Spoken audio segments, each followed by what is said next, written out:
I'm Stephen Dial in Dallas. I'm Rudy Koski in Austin. And I'm Greg Groogan in Houston, and this is Texas, the Issue Is.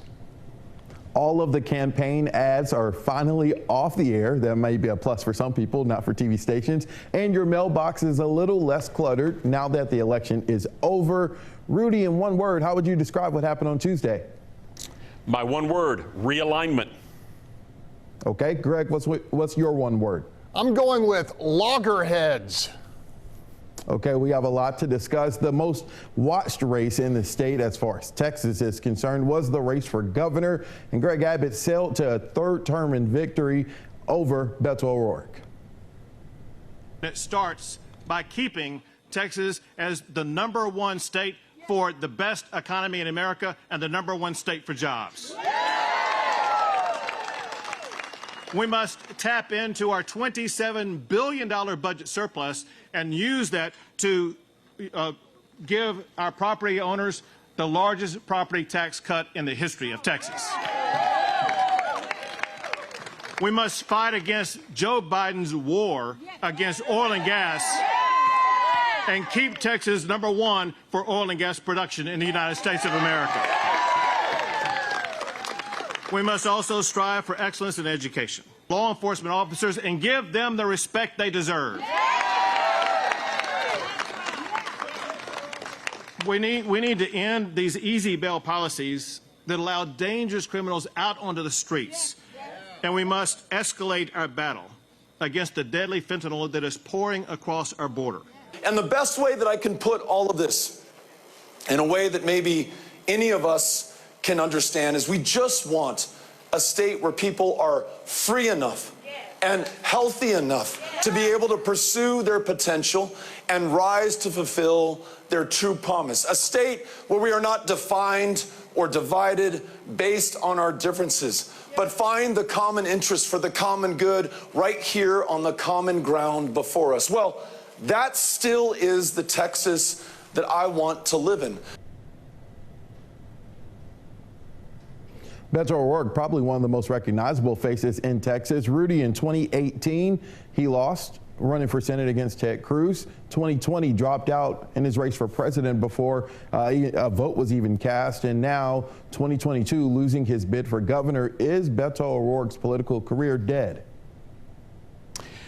Well, Stephen, I think that just talking about what we just heard, we heard the legislative priorities for the coming session from the governor. We probably also heard some of the legislative priorities for the Democratic House caucus.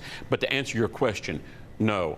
I think that Beto could still get votes. I think a lot of partisan pundits think that he's done. And Tuesday night, he certainly hinted at an exit. But I think that the good bet is that he takes maybe the Wendy Davis, Hillary Clinton route by staying involved in politics, but not the campaign trail. But I also think he could run again. Really? Yeah. Maybe part of a down ballot spot in 4 years, like land commissioner, railroad commission, maybe even comptroller, or another run for Congress. So is he done? I don't think so. Greg, the easy route, in my opinion, probably could be running for his old seat in Congress. Do you think his political career, Beto O'Rourke's political career, is done following that loss Tuesday? Stephen, granted Beto O'Rourke is mired in a losing streak, but frankly, time is on his side. He's young, and I think both of you would agree he really embraces, even thrives on the retail side of the process, engaging with voters face-to-face with fervor.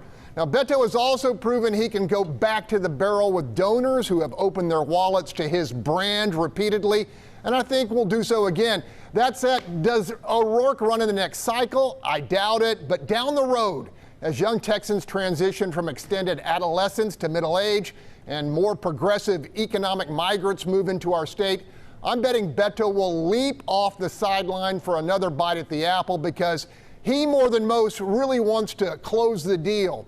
And as we just witnessed, the Democratic bench is still pretty darn thin in terms of a statewide run.